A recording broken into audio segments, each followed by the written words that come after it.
will rally round the flag, boys will rally once again, shouting the battle cry of freedom. We will rally from the hillside, we'll gather from the plain, shouting the battle cry of freedom. The Union forever, our raw voice for all. Down with the traitor, up with the bar.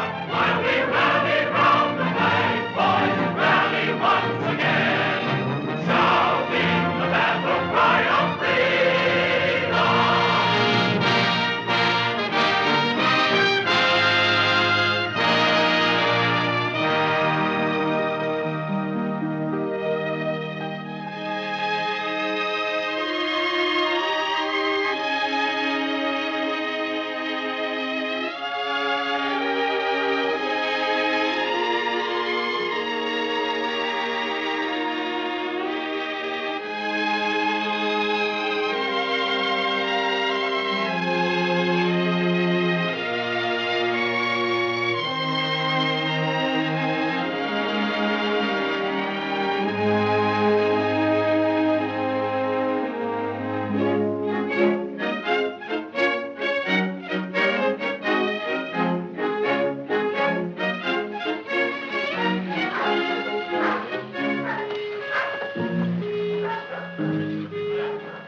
I tell you that Andrew Jackson, that great volcano at Washington, is belching forth a lava of political corruption which is sweeping over the length and breadth of this land, leaving unscathed no green spot, no living thing.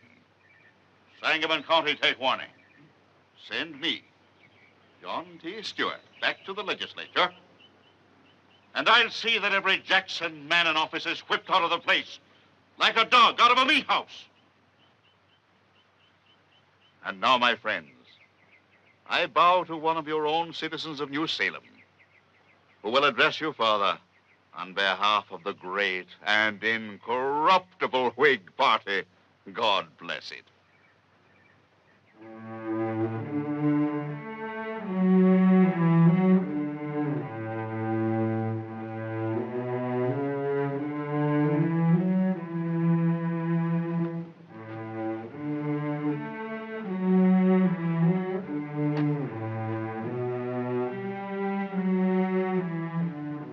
Gentlemen and fellow citizens, I presume you all know who I am. I'm plain Abraham Lincoln. I've been solicited by many friends to become a candidate for the legislature. My politics are short and sweet, like the old woman's dance. I'm in favor of a national bank, of the internal improvement system, and high protective tariff. These are my sentiments and political principles. If elected, I shall be thankful. If not, it'll be all the same.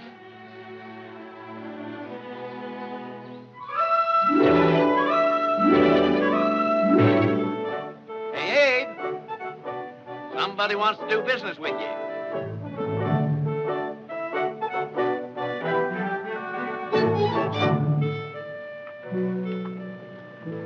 Howdy, ma'am. Howdy. Howdy. How you been making out? Right good. We ain't hit the hard places yet. Won't you get down and rest yourself? Well, thank you. We was aiming to stretch a bit. My old woman figured on getting some flan in for shirts. I reckon that can be arranged. Yeah, but we ain't got any money. Well, you can send it to me. We don't aim to ask for no credit. If it leaves your mind any, ma'am, the whole shebang here is worked on credit. That's right, Abe. Barry and me never put up a penny to start with. From the way things look, we never will. Well, there's an old barrel in the wagon that might be worth 50 cents to some folks. Well, of course, there ain't much in it. Just some old things laying around the house, along with some books that belonged to my grandpappy. Books? Yeah, in the last barrel. Books. Well, you folks go in the store and help yourself. I'll go back and get the barrel.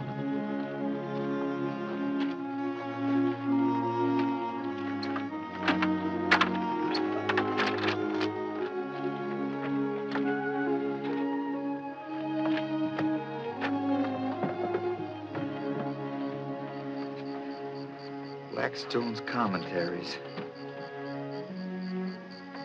That's law. Law. I knew that book was about something. Hardly a thumb mark on it either. No, sir. We took mighty good care of it. Reckon you can read it, sir? I expect I can make head or tails out of it if I set my mind to it. Law.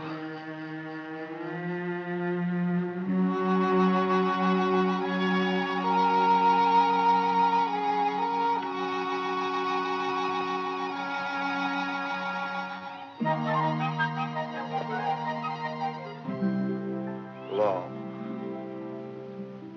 That's the rights of persons and the rights of things.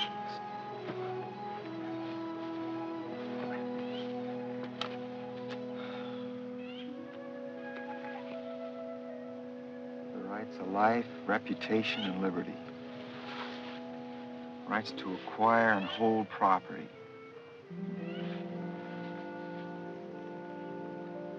Wrongs are violations of those rights.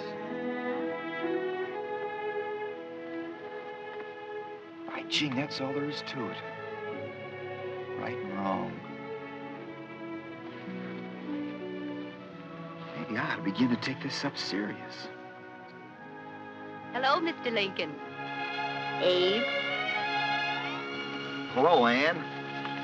Just give me a minute to kind of untangle myself. Aren't you afraid you'll put your eyes out, reading like that upside down? Trouble is, Ann, when I'm standing up, my mind's lying down. When I'm lying down, my mind's standing up. Of course, allowing I got a mind. You've a wonderful mind, Abe, and you know it. River's sure pretty today, ain't it? You think a lot about things, don't you? Well, my brain gets to itching inside sometimes. I gotta scratch it. Father says you've a real head on your shoulders. And a way with people, too. He says it's not all just making them laugh. They remember what you say because it's got sense to it. Mr. Rutledge is a mighty fine man, Ann, but if you ask me, I'm more like the old horse the fellow's trying to sell. Sound of skin and skeleton and free from faults and faculties. I know how smart you are. How ambitious you are, too. Ambitious?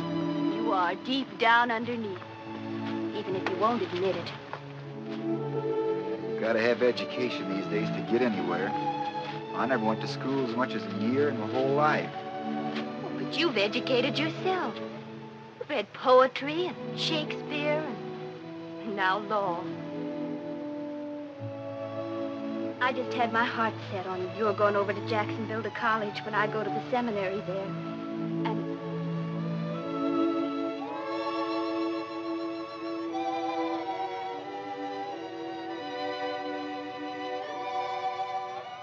You're mighty pretty, Ann.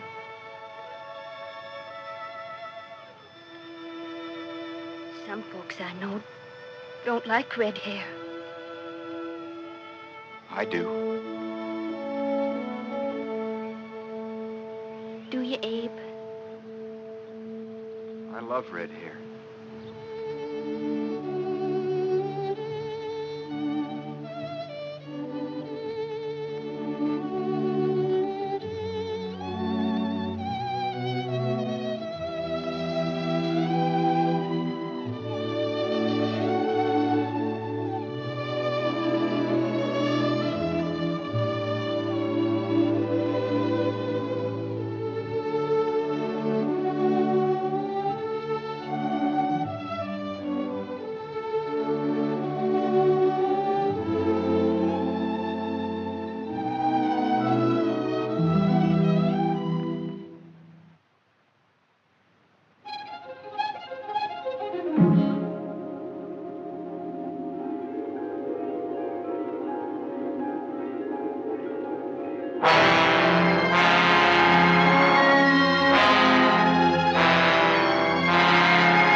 pretty, aren't they?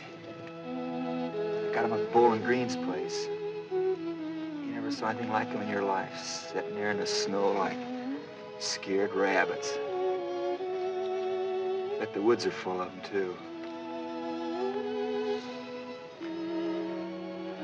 The snow's nice, ain't it, the way it's drifting? Ice is breaking up. It's coming into spring.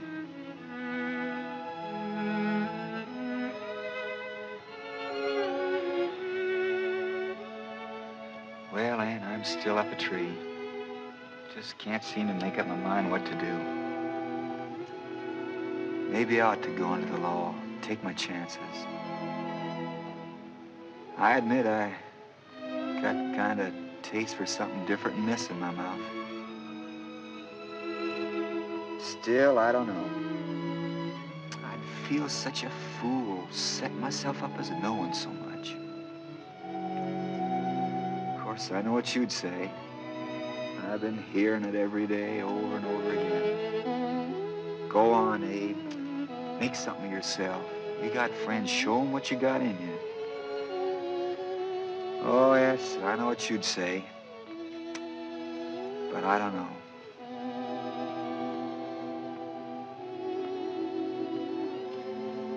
And I'll tell you what I'll do. I'll let the stick decide. If it falls back toward me, then I stay here as I always have. If it falls forward toward you, then it's... well, it's the law.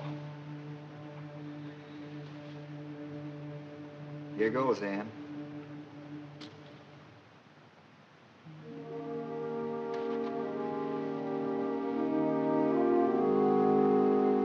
Well, Ann, you win. It's the law.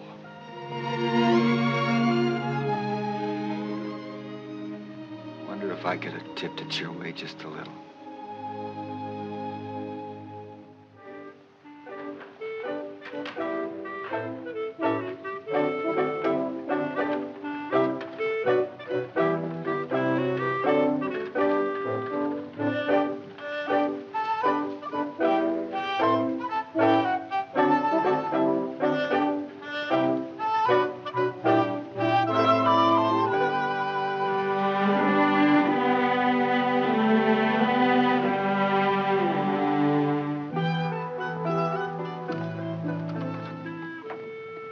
Hello, Abe. What are you doing in Springfield? Figuring on setting myself up as a lawyer.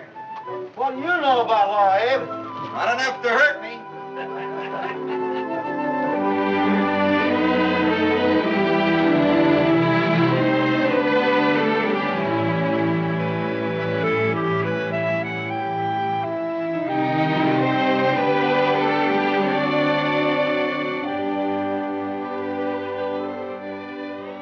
You did, didn't you? You did. That's a lie. I can prove it. I tell you, I can prove it. Go ahead and prove it. I got the law on my side. I'll show you. No.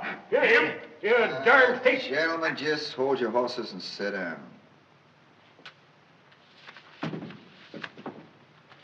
Now, Brother Woolridge. Yes, sir. Brother Hawthorne here says you agreed to furnish him 2 yokes of oxen to break up 20 acres of prairie side ground. He did such. And that you were to line to raise a crop of corn on another piece of land. That's right. But he never done one thing he promised. Not one. He claims further that when he talked to you about these promises, you did strike, beat, and knock him down. Pluck, pull, and tear large quantities of hair from his head.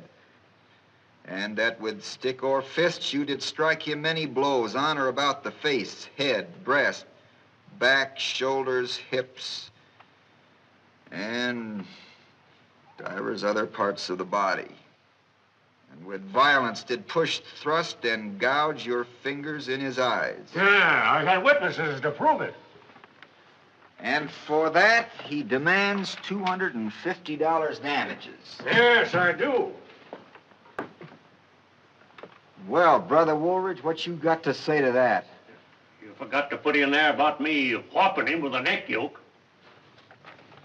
Now, it says here, Brother Hawthorne, that you owe Brother Woolridge $55.47 board at the rate of $1.50 a week. And you owe him $90 for use of a team and wagon for 8 months, besides $100 cash on a loan. Yeah. No, I never said I didn't. Well, I ain't no lightning calculator, but according to my figuring, you owe him $245.47. You're asking $250 damages. Now, my idea is to split the difference of $4.53,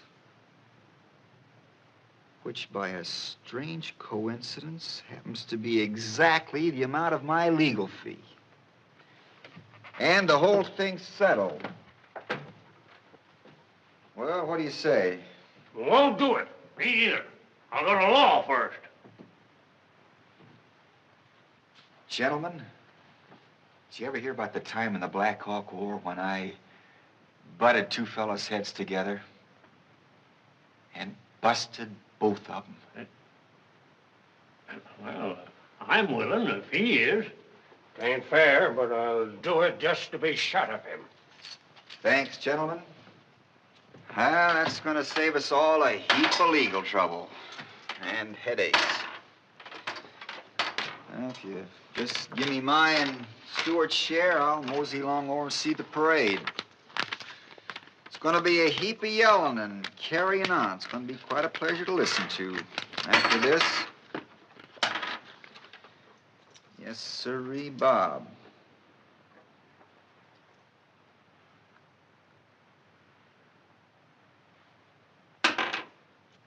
Yes, sirree, Bob.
Yep, them's the veterans of the Revolution.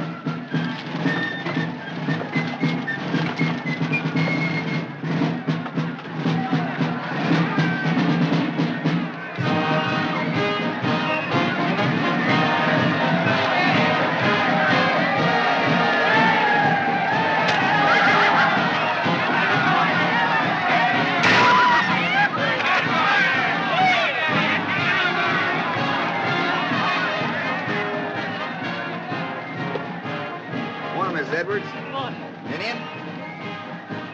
Morning, Mr. Douglas. Mr. Lincoln. How are you, Miss Ricketts? Ladies? Nice parade, Indian. Mary, this is Mr. Abraham Lincoln. This is my sister who's just come up from Lexington to visit us, Miss Mary Todd.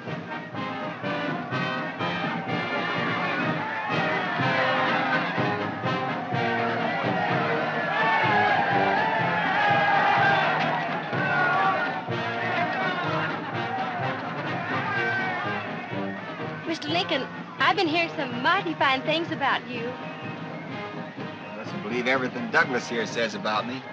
We kind of straddle different political fences.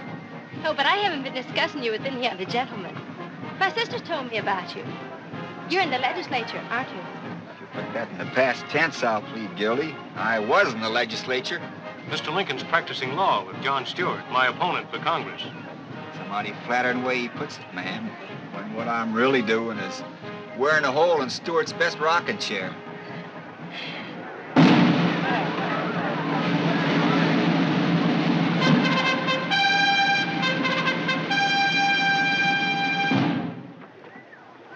First, I thought it was that apple for sure.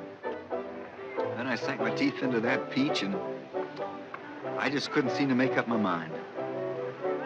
So I sampled the apple again. Hey, you all can't do that to me. Go on back. What is it?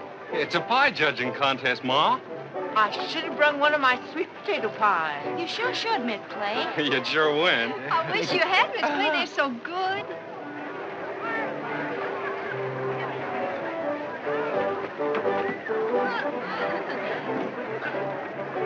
Look, he's sure hungry. Yes, he is.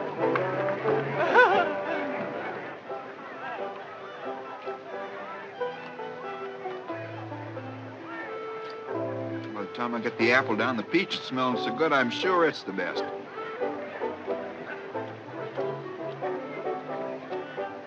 So it goes. First one, then the other.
Undefeated champions of Sangamon County, led by Buck Troop.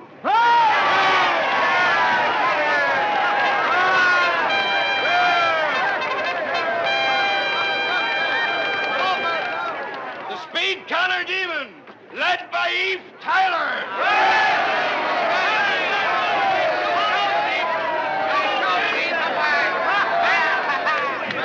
Ready? Get set. 1, 2, 3, go!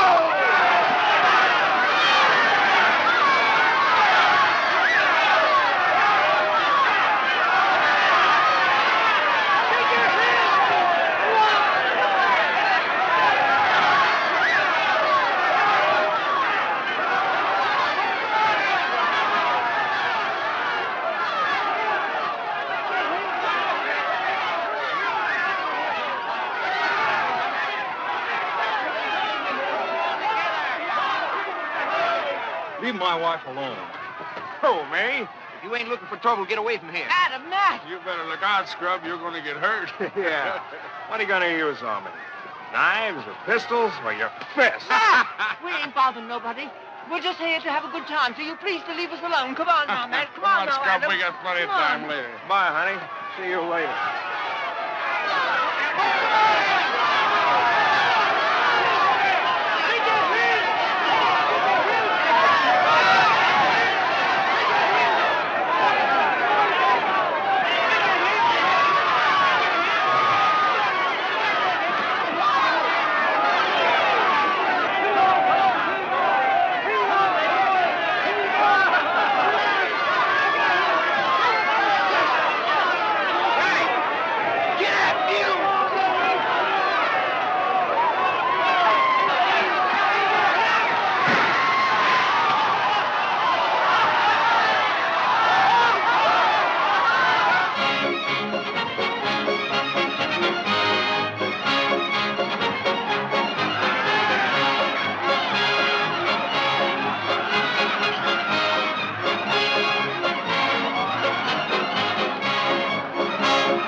You got to promise me something. You got to promise me we'll come to town every single year we're living. You just got to, Adam. You just say that now.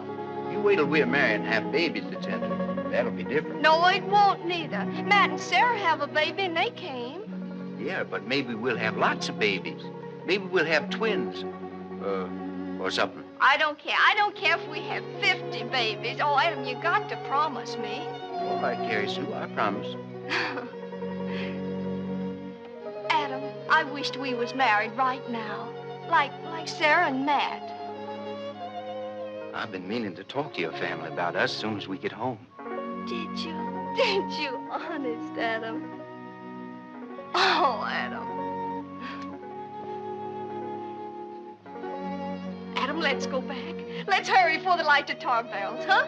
All right, only I wish it was going to be that fella spitting them rails again. I'm due for a fag. Now, you folks go along. I'll sit there. Oh, you go, Ma. It's my place to stay. You know. Me, I'll just go back over yonder. Let me get my coat. Hey, man, how about a nip before we Go go? along, the four of you. Miss Clay, I wish you was great. Little honest, I do. I've seen so much now, I'm fit to pop. Now be careful and don't get in any trouble like I told you.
Ma.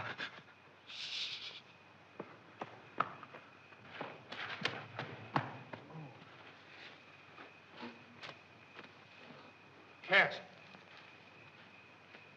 Scrub. Scrub! Oh, yes.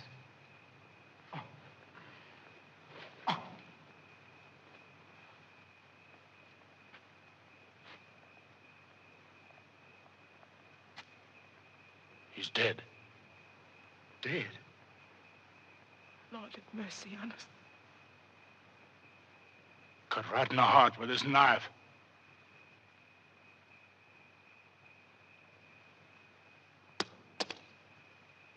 Get the sheriff. Ma. Get the sheriff.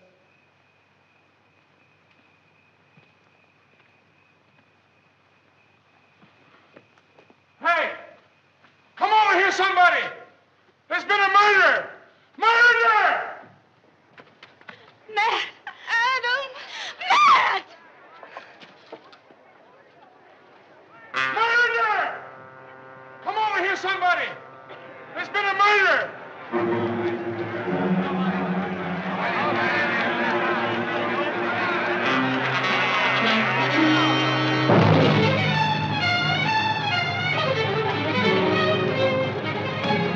Look. And he's cut right through the heart. Tell him about it. Sheriff, it's Stub White. He's dead. Stub White. Somebody killed him. Yeah. How'd it happen? It was them two fellas over there. They was fighting with Scrub. And they cut him. Here's the knife they done it with. Do something, sir?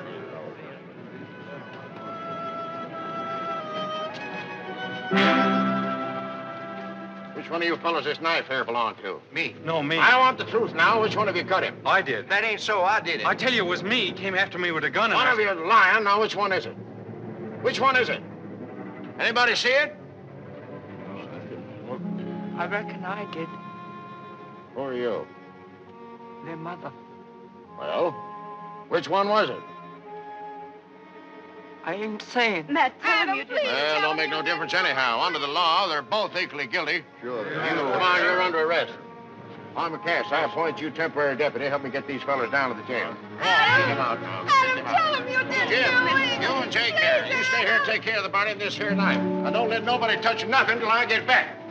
You sure made a good job of him. I wonder who may go there.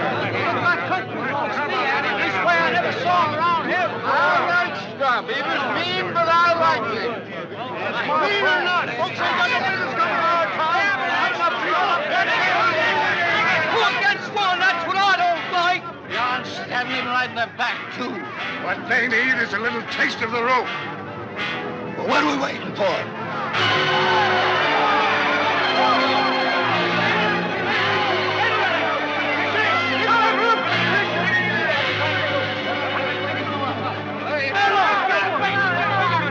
Miss Clay, stop him. They're gonna lynch him, Abe. They're gonna lynch him.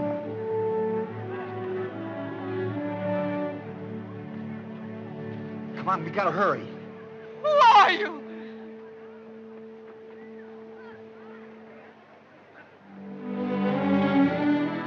I'm your lawyer, ma'am.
Now, gentlemen, I'm not up here to make any speeches.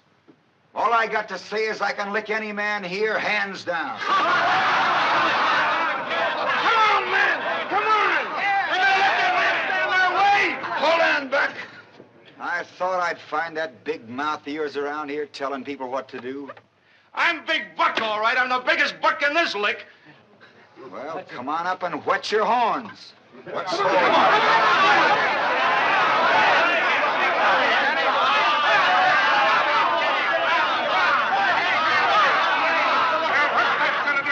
Are you gonna move? Get away, Lincoln. We're coming through.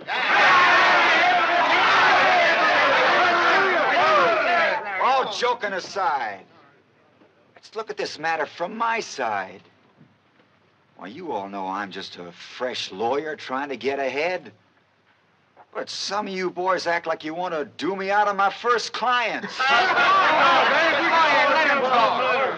not saying you fellas are not right. Maybe these boys do deserve to hang.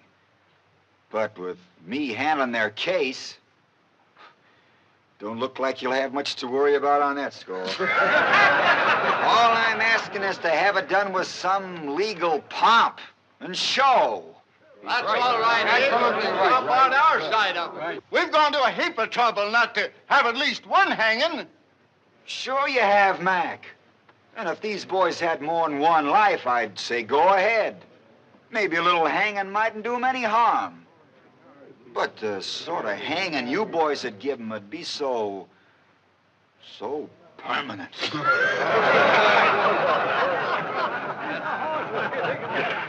Trouble is, when men start taking the law into their own hands, they're just zapped in all the confusion and fun to start hanging somebody who's not a murderer as somebody who is.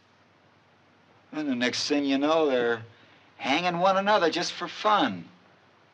Till it gets to a place a man can't pass a tree or look at a rope without feeling uneasy. We seem to lose our heads in times like this. We do things together that we'd be mighty ashamed to do by ourselves. For instance, you take Jeremiah Carter yonder. There's not a finer, more decent, God-fearing man in Springfield than Jeremiah Carter. And I wouldn't be surprised if when he goes home, he takes down a certain book and looks into it. Maybe you just happen to hit on these words. Blessed are the merciful, for they shall obtain mercy. Why don't you put it down for a spell, boys? Ain't it getting heavy?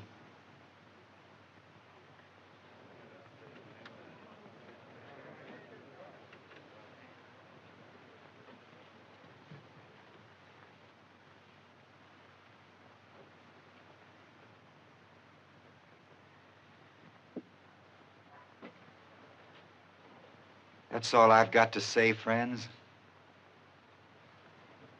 Good night.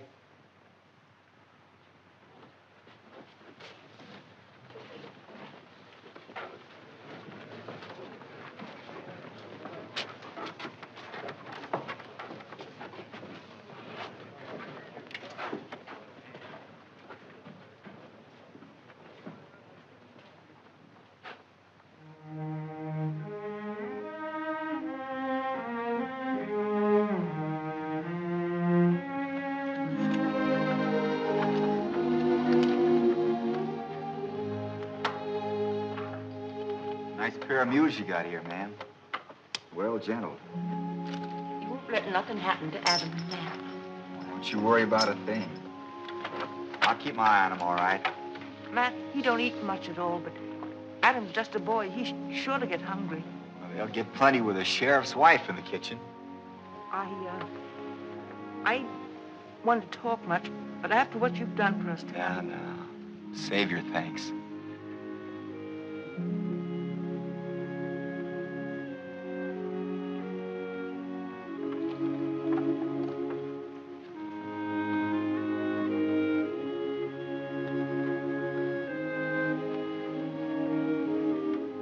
Of course, you know, I'm just a sort of jackleg lawyer without much experience in this business. But as long as you want me, I'll do the best I can. Still, you might feel a lot safer if my partner was here, or you could get Steve Douglas.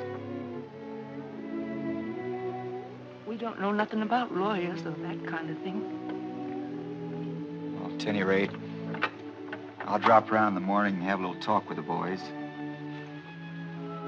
One of these days, I'll take a ride into the country and let you ladies know how things are coming. You know, my mother, Nancy Hanks, would be just about your age if she was alive.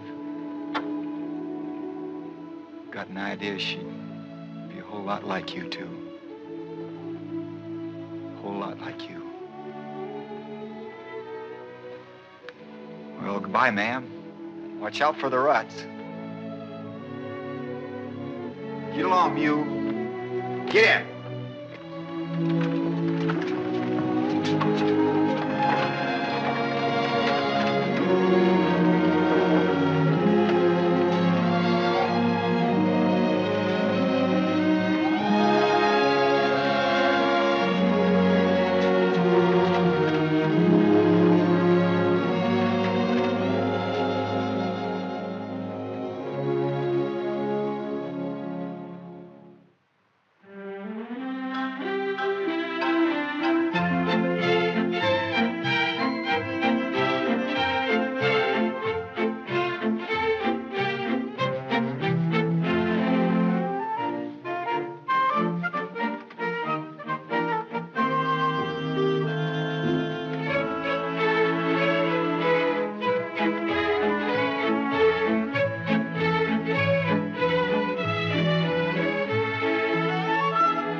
Upon my word, ma'am, in all my experience, I've never danced with a more graceful and charming partner.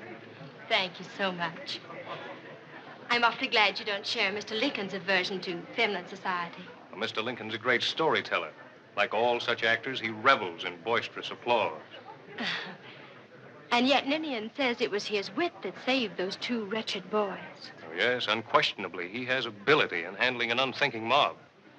Not even his enemies deny he has a certain political talent. Mr. Lincoln, are you by any chance a member of the well-known Lincoln family of Massachusetts? Not by any chance I know of, sir. A very fine family, sir. Very fine. Then I'd say the evidence is all against us belonging to it. The only Lincoln I ever knew might to hell of beans.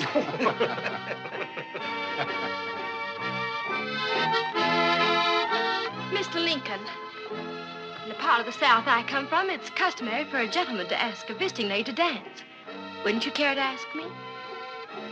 I'd like to dance with you the worst way, ma'am, but since all the dancing I've ever done was behind a plow, Mr. Lincoln, I shall be very glad to dance this dance with you.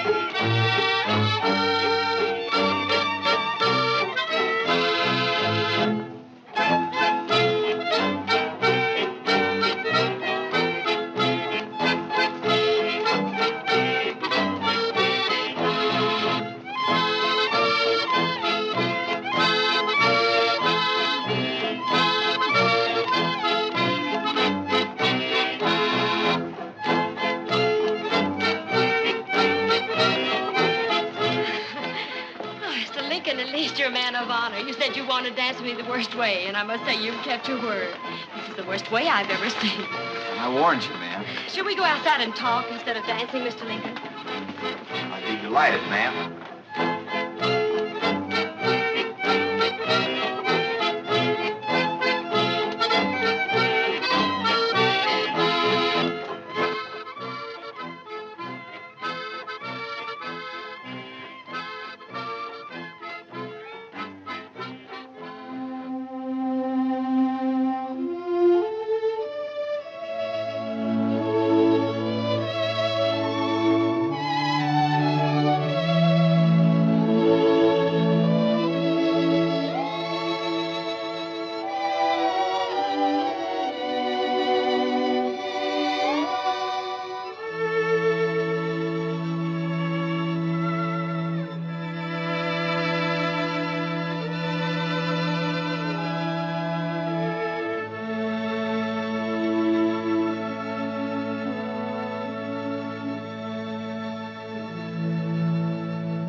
Well, Mr. Lincoln, what are you up to now? Got the smell of the country in my nose, just riding out.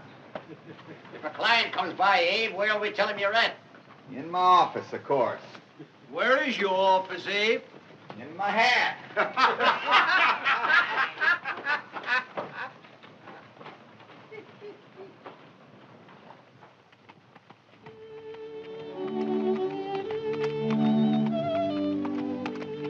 Abe, you sure love that river, don't you? It's a mighty pretty river, Eve.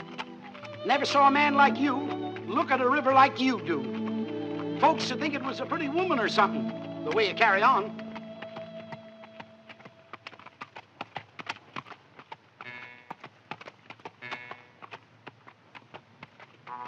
How come they call that thing you're playing a Jew's harp? Comes down from David's harp in the Bible. I don't want to say nothing against the Bible, but those people back there sure had funny taste in music.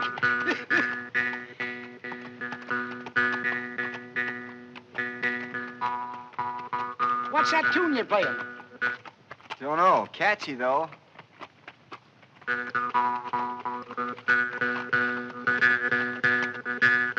Makes makes you want to march or something.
I reckon that's plenty.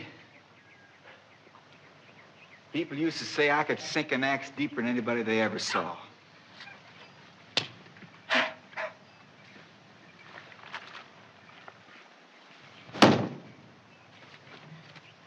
Well, that's still not bad for a city feller.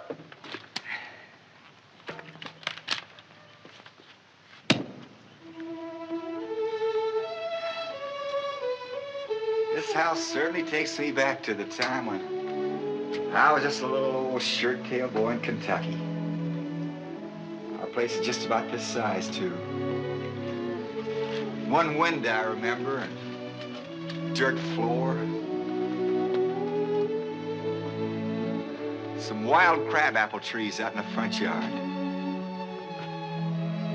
The big hearth inside where I used to stretch out while my mother read to me. I'll never forget how bad I felt the day we decided to pull up stakes and head for Indiana. Kentucky's a mighty fine place to live, but with all the slaves coming in, white folks had a hard time making a living. And you folks just like my folks. I said that to myself the minute I laid eyes on you. My mother'd feel right at home with Mrs. Clay, I said. Now I know she would.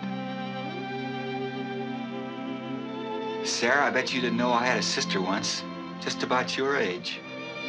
Named Sarah, too.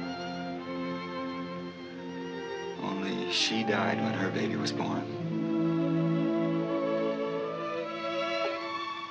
And I knew a girl like you, Carrie Sue. Named Ann. Ann died, too.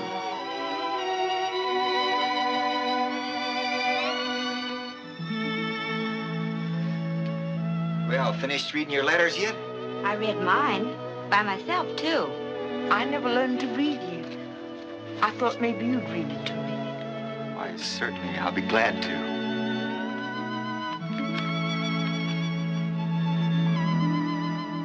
Dear Ma, I seat myself this evening to inform you that I and Matt are well and hoping these few lines may find you all enjoying the same blessings.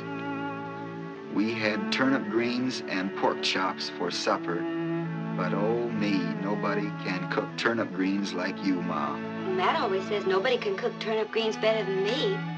Sarah can cook them as good as anyone. So can Carrie Sue. We've been treated mighty nice. The sheriff says he never had anybody in here who could beat me playing checkers. Well, Ma, I bet you wish we were there to do some plowing and laying in fresh meat. Oh, me, wouldn't a squirrel stew taste good? Yeah. Them boys were great ones for hunting. A preacher comes in regular and reads us the Bible. I'm fixing to learn me a whole psalm if I don't get hung first. Well, my pen is bad, my ink is pale. My love for you will never fail. Adam.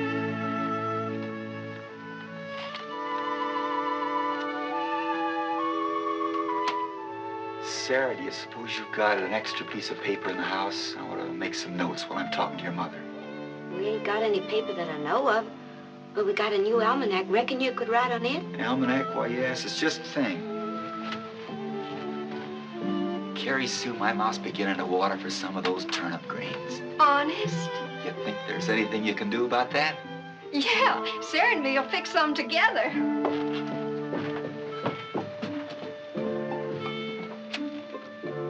Thanks, Sarah.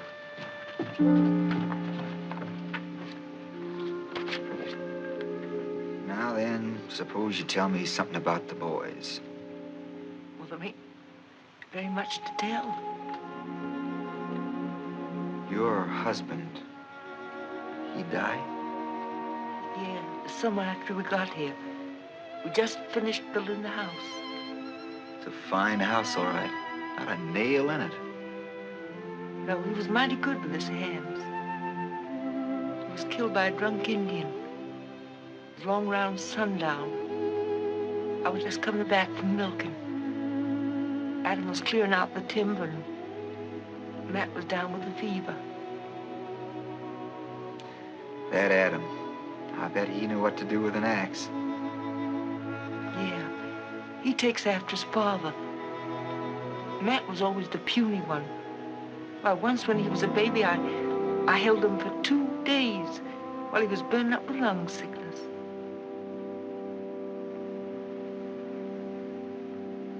Mrs. Clay, which one of your boys killed Scrub White?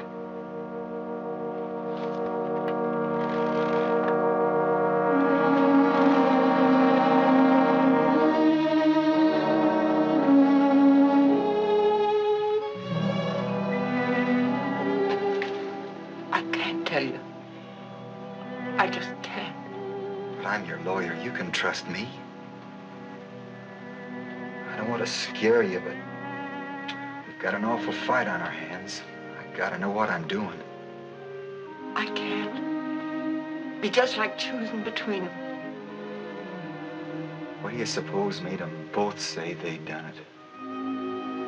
Matt did because he's older. And Adam said so because Matt has a wife and baby. There are a lot of people who'd like to see those boys hanged.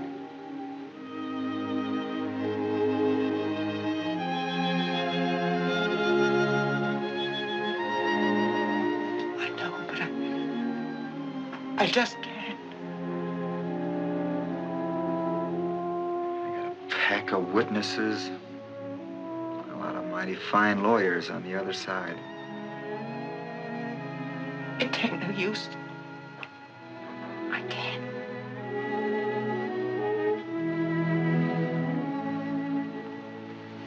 No, I don't reckon you can.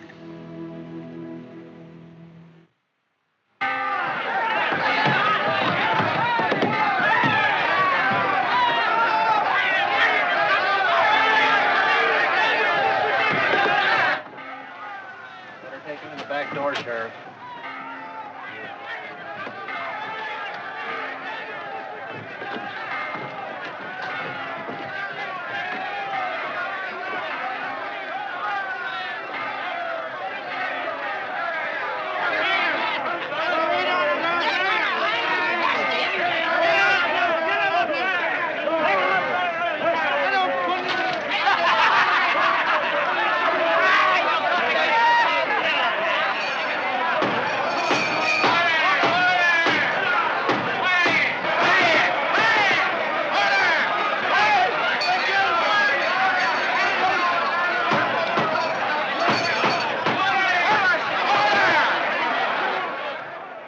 Take off your hats. Put them jugs away. Huh. Mighty big crowd here today. All right, Mr. Clerk. We're ready. Oh, yes, oh, yes, oh, yes. The Honorable Court of the 8th Judicial Circuit of the State of Illinois is now in session. Judge Herbert A. Bell presiding. Is the stage ready, Mr. Felder? May it please the court, the state of Illinois is ready and waiting, sir. Then go ahead, gentlemen, and pick yourselves a jury.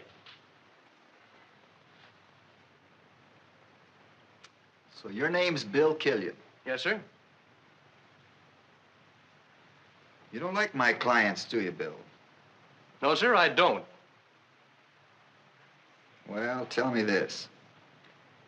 You any kin to old Jake Killian you slipped down New Salem? Why, yes, sir. I'm his son.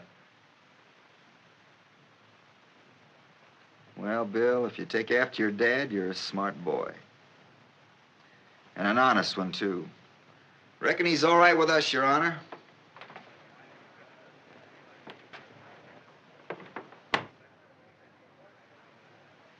Clarence, how you stand on capital punishment? You mean, do I want to see them two fellas hung? I do. You're a blacksmith, aren't you? Sure. Well, there's going to be a heap of horseshoeing around here this week. I wouldn't want to keep you from your job. You're excused. Get going, Clarence. You say you've never discussed this case. No, sir, I never did. Ever hear anybody else discuss it? No, sir. How long you been a barber in this town? Oh, about 18 years going on. And you never heard it mentioned? No, sir, not that I remember. Do you know the gentleman who's prosecuting this case, Mr. Felder? I guess I know him. Then you're excused. Your Honor, this is a waste of time. Mr. Lincoln should know that the mere fact that a prospective juror knows counsel for the state does not disqualify him. I know that, John. What I'm afraid of is that some of the jurors might not know you. And that'd put me at a great disadvantage.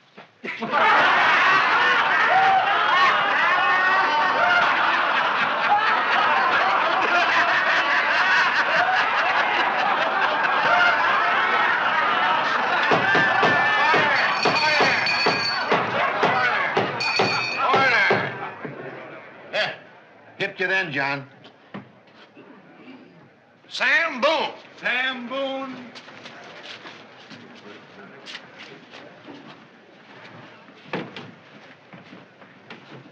Guilty. No, Sam. Sit down. Sit down. You drink liquor, Sam? Yep. Cuss? Go to church regular? Enjoy hangings?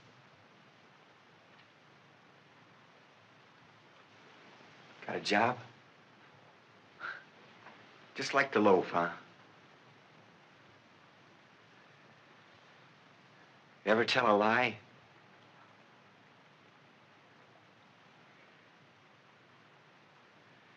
Well, you're just the kind of honest man we want on this jury. Take your place.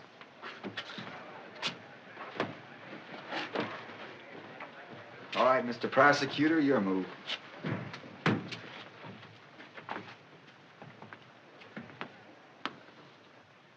Gentlemen of the jury, thou shalt not kill. So says the sixth commandment as handed down to Moses on Mount Sinai by the Lord God of Israel himself. Thou shalt not kill. But Matt and Adam Clay did not heed that command. They killed Scrub White. 2 against 1. They came at him with their deadly weapons. 2 against 1, and that one, a peace-loving servant of the law. From all I hear, Scrub was doing some mighty fancy fighting for a peace-loving man. True, Mr. Lincoln. True. For Scrub White was a man, an American, in whose veins flowed the blood of pioneers who braved the wilderness to make this great state what it is. He fought in self-defense as he would have fought against the wild beasts of the forest, for Scrub White loved life. He loved the blue of God's heaven, the soft caress of the south wind. He loved life, but he is dead. And there, gentlemen, there sit his murderers. I tell you, gentlemen, they must be wiped out as a man wipeth a plate.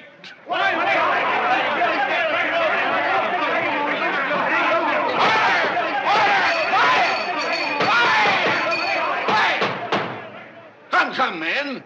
You got to give the boys a fair trial. A jury trial. Before you hang them. Get going, John. John, it's a pure shame you aren't running for Congress or something. Or are you running for Congress or something? No, Mr. Lincoln. I'm here for the sole purpose of seeing justice done. Justice! My error. Sure a spellbinder from way back. As attorney for the state of Illinois, gentlemen, I shall prove that by their own confessions, the defendants did stab unto death the deceased. I shall prove that they were under the influence of an alcoholic beverage at the time.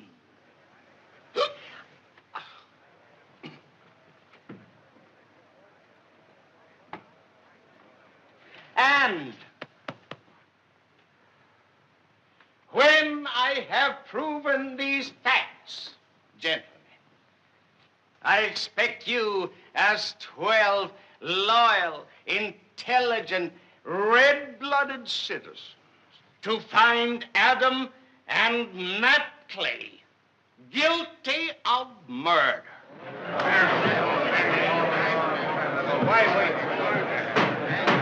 Quiet! Call Sheriff Billings. Hi, Gil. You saw him try to tell the truth, hold I on, do. that 2-7 gun. Sheriff, have you ever seen this knife before? Yes, sir. That's the knife they killed Scrub White with. Did you see him do it with a knife? No, but I just wanted to get you back in your groove. Go ahead. Your Honor, I must insist, if the learned counsel for the defense wishes to object, let him address the court, not my witness. You heard that, Abe. One thing more, Sheriff. Did you visit the wagon owned by the defendants? Yes, sir. Yes? And what did you find there? Jug of liquor, about 3/4 full. Did the boys deny they'd been drinking on the night of the crime? No, sir. They said they'd had a snort or two, as usual. As usual? Yes, sir. That's what they said, as usual. Thank you, Sheriff. Your witness? Where's the jug now? In my jail. Empty? Well, there's some left. How much? About 1/4 full. Who drank it? Well, never mind. That'll be our little secret. Tell me this. Did Scrub White have a pistol? he was a deputy. He had to have one. Do you know if he tried to use it on the defendants? No, sir. You don't know he didn't? No, sir. Sheriff, did you ever hear about the fix the man was in when he was coming down the road with a pitchfork on his shoulder and a farmer's dog ran out and bit him on the leg? No, sir. That must have been out in my district. Well, then you probably don't recall that in defending himself, he stuck one of the prongs of the pitchfork into the dog and killed him. Farmer got pretty mad. "What made you kill my dog?" he said. Well, the fellow said, "What made your dog bite me?" Well, the farmer says, why didn't you go after him with the other end? To which the man replied, "Well, why didn't your dog come at me with the other end?" Pretty good, Gil.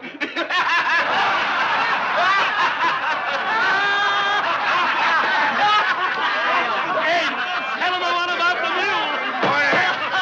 Order! Get going, Lincoln. Now, Sheriff, let's just suppose that my two defendants here were like that man with a pitchfork. Only, let's say, they've got a knife. And Scrub White was the farmer's dog, only instead of teeth, he's got a pistol. Well, now, wouldn't you say it was a matter of self-defense to use that blade, so long as Scrub didn't come at him with the other end of the pistol? Your Honor, I object and move that these remarks be stricken from the record. Counsel is presenting an argument. The counsel's remarks will be stricken from the record. The jury will disregard them. Now, you jurors, watch out. Don't remember about that dog. That's all. Just a moment. You don't, of your own knowledge, know that Scrub White came at them with the shooting end of the pistol, do you? No, sir. Therefore, That's the end the bullets usually come from, isn't it? Yes, sir. but you didn't see a shot fired, did you? No, sir. Then You heard it. I heard something sounded like a shot. What do you figure you're best at, seeing or hearing? Well, both. That's what I figured. Step down. if you call Palmer Cass. Palmer Cass takes the stand.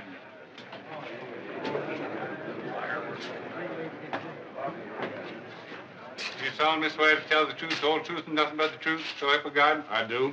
What's your name? J. Palmer Cass. You knew Scrub White, didn't you? Sure. I knew him well. When was the last time you saw him? The night he was killed. You had spent a great part of that day with him, hadn't you? I was with him all day, nearabouts. Tell me, Mr. Cass, just what did you and Mr. White do that day? Well, we went to the parade first and then to the fairgrounds. Had supper down at the People's House and went back to the fairgrounds that night. I see. Yes. And do you recall where and under what circumstances you first saw the defendants? We went on down to the tug-of-war, and there they were. First thing I knew, they was both cussing Scrub out and wanting to fight him. Why, 'tain't so. It's a lie, sure enough. What did Mr. White do then?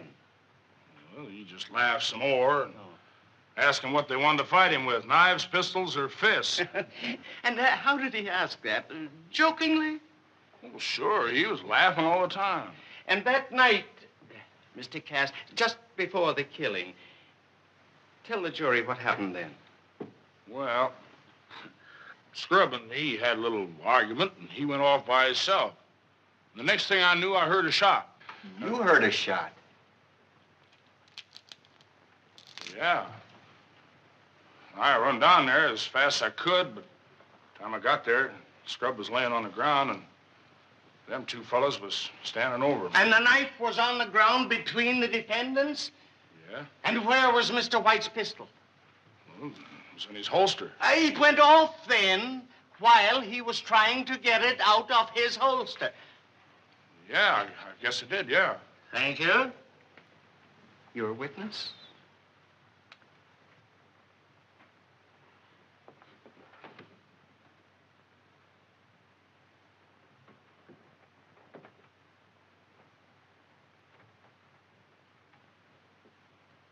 You say your name's J. Palmer Cass. Yeah? What's the J stand for? John. Anybody ever call you Jack? Yeah. Why J. Palmer Cass? Why not John P. Cass? Anything the matter with John P.? No, but... Has J. Palmer Cass anything to conceal? No. Then what do you part your name in the middle for? Well, I got a right to call myself anything I please, as long as it's my own name. Well, if it's all the same to you, I'll just call you Jack Cass.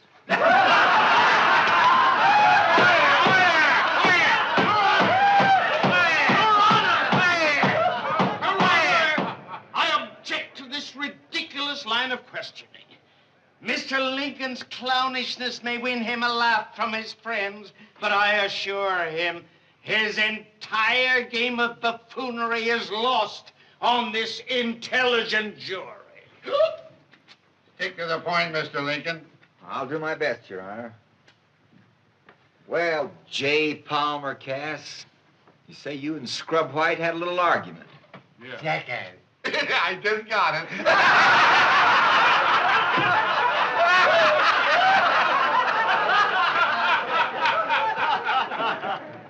What kind of an argument? I'd rather not say. Oh, you'd rather not say. Well, Jack, suppose I told you I'd rather you did say. All right. You want to know, so I'll tell you. We was arguing about politics. Well, that's something new to argue about. I found out a lot different since. But I said I figured you had more sense in politics than Steve Douglas. And Scrub got mad as a wet hen and said you didn't.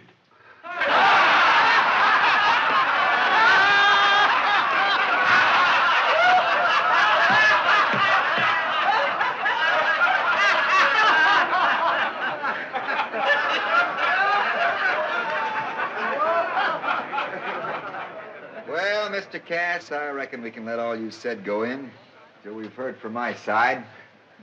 Step down.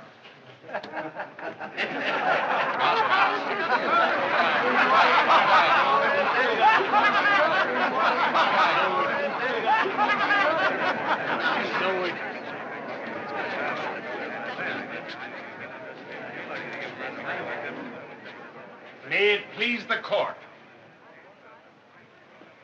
The next witness for the state is not, in the strictest sense, a witness for the prosecution. However, in the interest of mercy as well as justice, the state desires at this time to call upon an eyewitness to the killing of Scrub White. Mrs. Abigail Clay. Miss Clay? Don't. Well, tell him I did it. Miss Clay?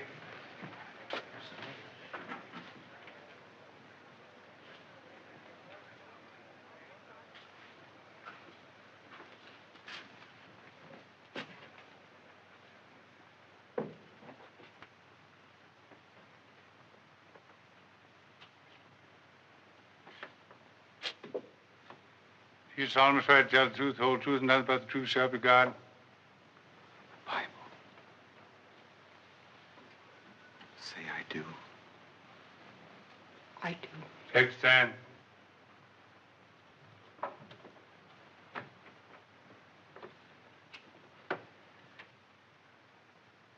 You are the mother of Adam and Matt Clay, aren't you? You love your boys, don't you? And you would like to save their lives if you could. I'm sure you would, Mrs. Clay. You were present the night Scrub White was killed, weren't you? I saw them fight. No, don't be afraid of me, Mrs. Clay. I'm not a bloodthirsty man. I have no desire to see you lose your two boys. In fact, no man could wish that less. So, on behalf of the great state of Illinois, on behalf of the people, I am prepared to offer you the life of one of your sons, provided you tell us which one of your boys stabbed and killed Scrub White. Don't prompt her, Mr. Lincoln. Let her answer. I can't. Mrs. Clay, you believe in God? You believe that if you take a sacred oath in the sight of God and on his holy Bible, that you are bound to speak the truth? Yes, but I can't. I just can't. Mrs. Clay, do you appreciate the grave situation your two boys are in? Don't you know that under the law they are equally guilty of murder? That under the law they may both be hanged for it? But I can't tell you. And you can't make me. Don't you understand? I am offering you the life of one son. Take it and tell us which boy killed Scrub White. No! No! Don't you know this court can make you answer my question? Don't you know that you can be sent to jail yourself? That shielding a criminal makes you an accessory to that crime? That by your mistaken affection, you are deliberately sending both boys to the gallows? Don't you know? Enough of that. Your Honor, I protest against the prosecution's attempt to force this woman to decide which of her two sons shall live and which shall die. In her eyes, these boys hold an equal place. Perhaps if my learned friend knew more of the law. I may not know so much of law, Mr. Felder, but I know what's right and what's wrong. And I know what you're asking is wrong.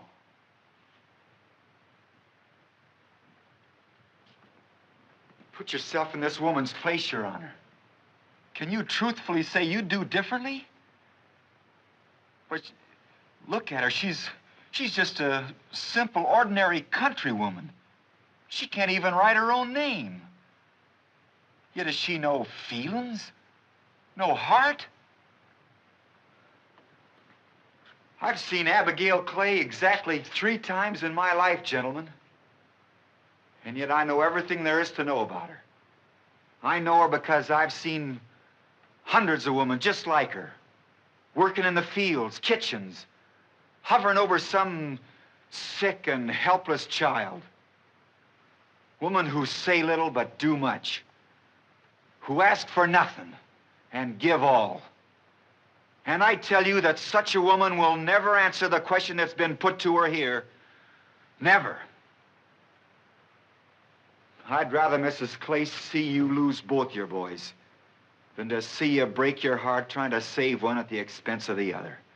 So don't tell them. May it please the court. To save the jury any more of these harrowing outbursts, the state will withdraw the question and excuse the witness.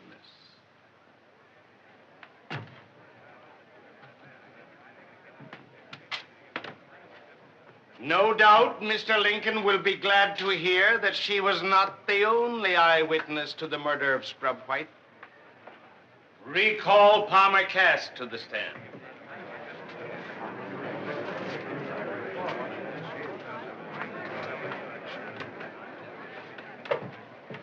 Mr. Cass, where were you when Scrub White was killed? I was about 100 yards away, I reckon. And you saw the killing with your own eyes? Yes, sir. I did.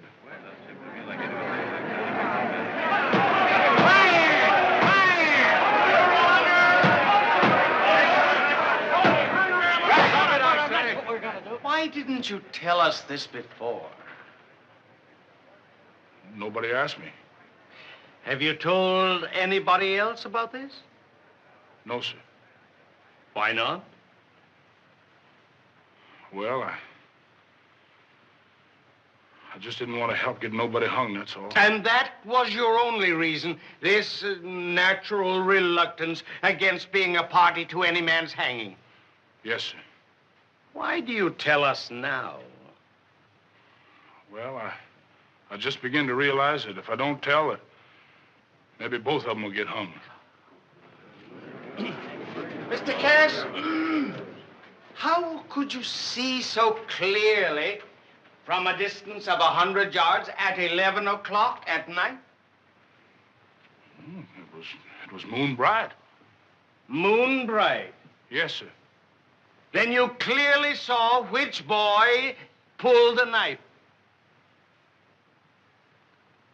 Yes, sir. I did. The defendants will stand up. Now, Mr. Cass, tell us, which defendant stabbed and killed Scrub White? It was the bigger of the two. That ain't so.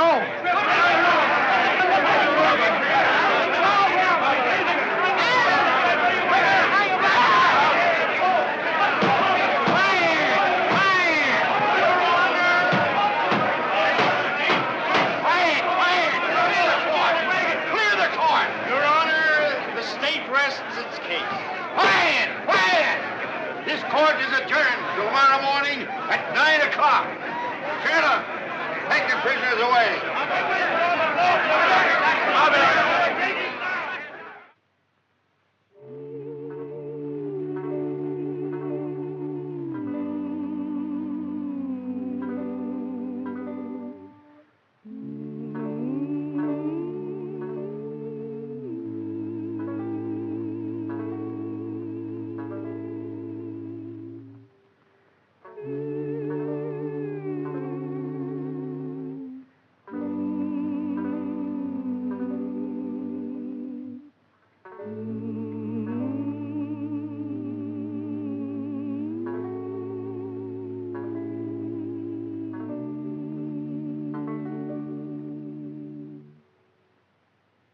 That's mighty pretty, Matt.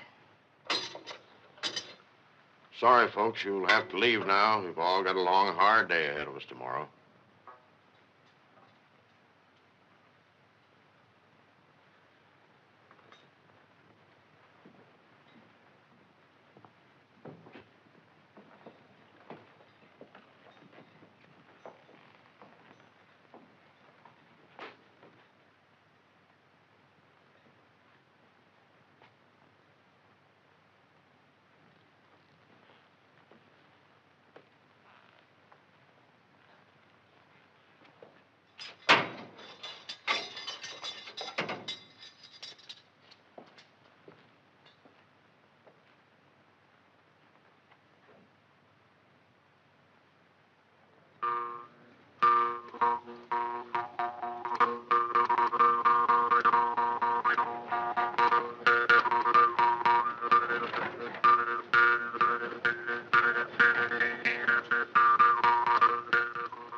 You were discussing your political plans, Mr. Douglas. Please go on.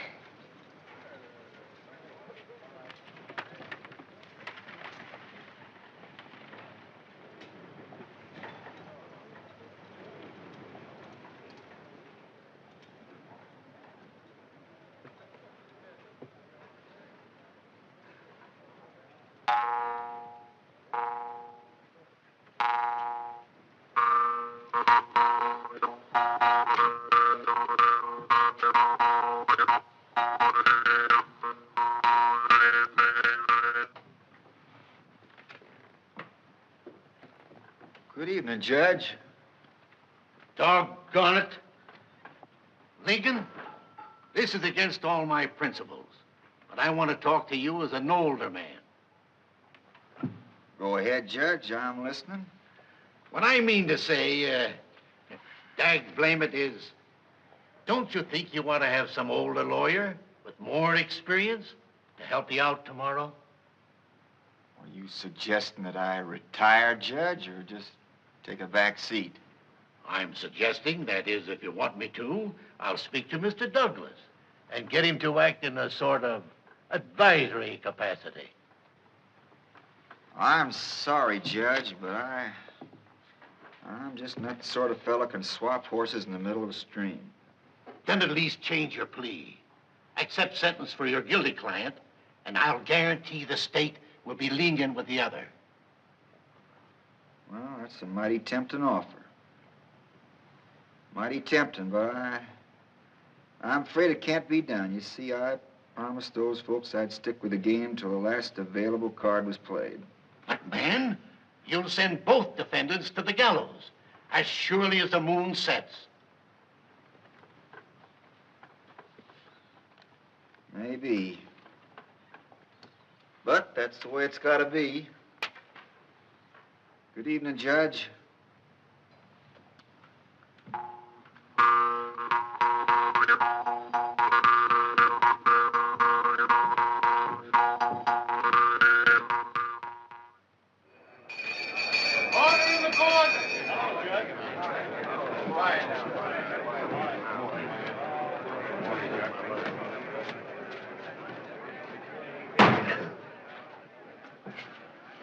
Get going, Lincoln. Your Honor, the defense wishes at this time to cross-examine the last witness for the state, Palmer Cass. Palmer Cass.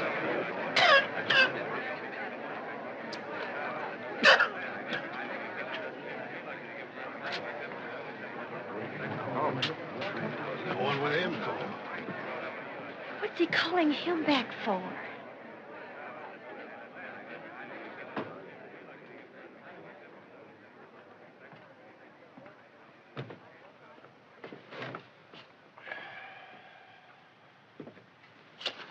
Mr. Cass, yesterday you identified Matt Clay as the killer of Scrub White. Yes, I did. You're sure of that? Sure, I'm sure. I just wanted to know. You say you were about 100 yards from the scene of the fight? Just about, yeah. Are you familiar with the land over there? Yes, sir. What's the nature of the layout? Well, there's a little clearing. Any trees? A few. Where are they? Well, they're between the clearing and the fairground. And you saw right through the trees? No, sir. I was already through the trees when I saw them fighting.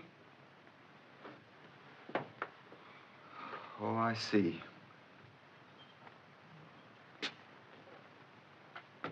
I suppose the clearing was all lit up by lights from the tar barrels. No, sir. How'd you see so well? I told you it was moon bright, Mr. Lincoln. Moon bright? Yes, sir.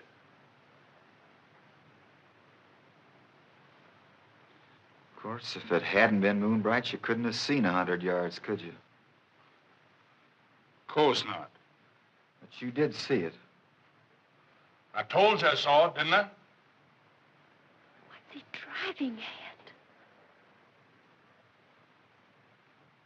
at? And, the only reason you're telling us this now is because you feel sorry for one of the defendants. Well, I didn't want to see them both get hung. I don't reckon you'd lie about a thing like that.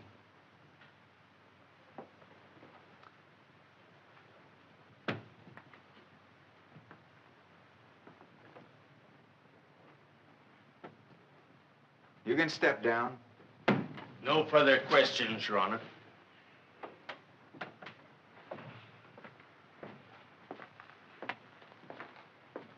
Oh, Mr. Cass, I forgot there's just one other question I want to ask you. Cass, what'd you have against Scrub White? Well, nothing. What'd you kill him for, then? Kill him? Well, I don't know what you're talking about, Lincoln. Yes, you do.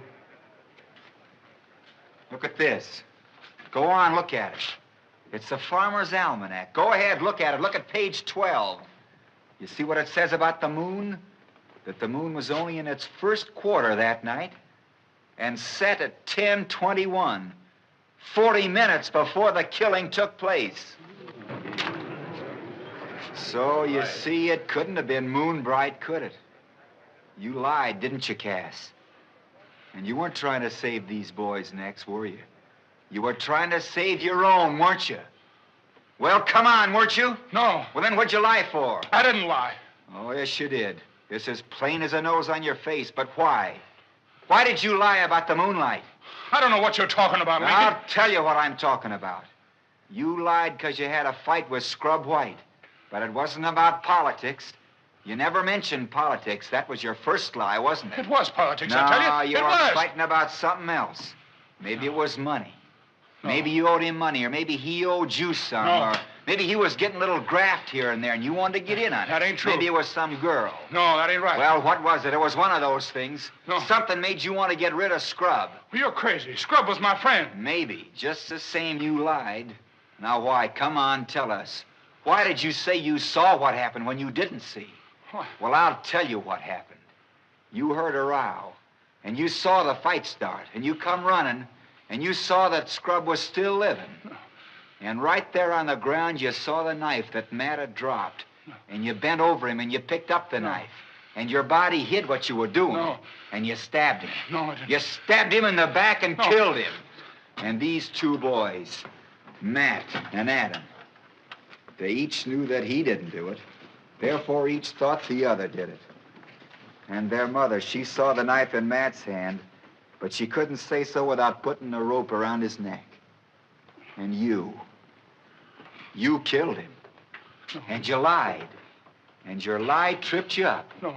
That crude, cold-blooded lie that was going to cover up the crime that you committed. No. The lie you can't deny. Now, can you? Can you? Answer me. You did kill him, didn't you? Didn't you?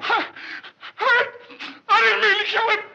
I was drunk. I was drinking all day. He was my friend. I didn't mean to kill him. Honest, I didn't mean to kill him. I was drunk. No more questions, Your Honor. Your witness.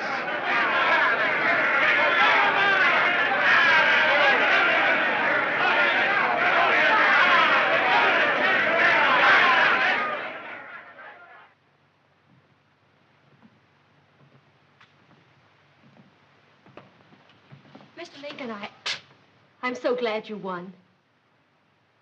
Thank you, ma'am.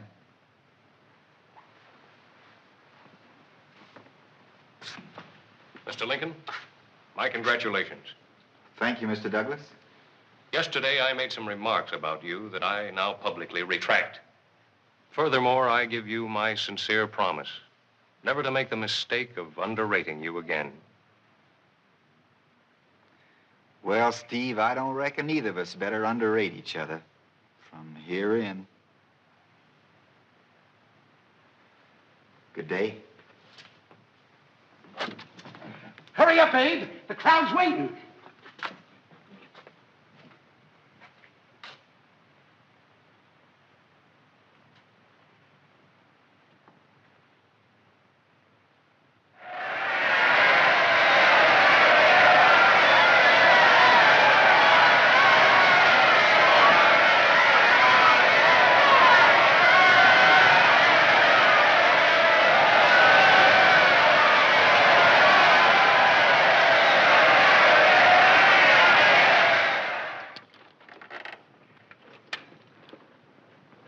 Well, ma'am, I reckon I better say goodbye to you here. You got quite a ways to go before sundown.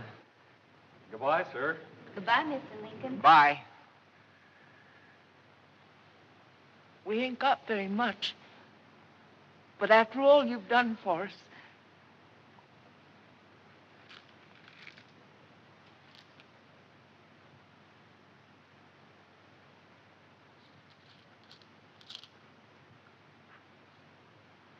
Thank you, ma'am. That's mighty generous of you.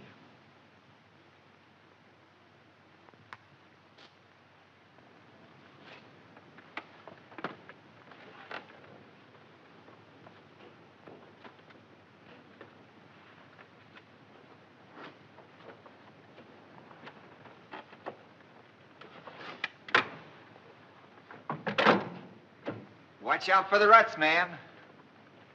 Get out, mules. Get out.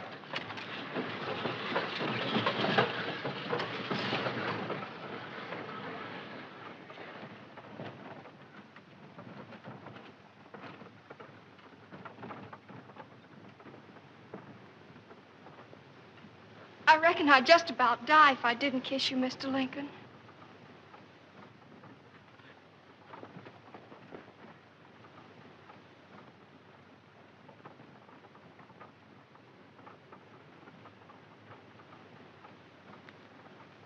Ain't you going back, Abe?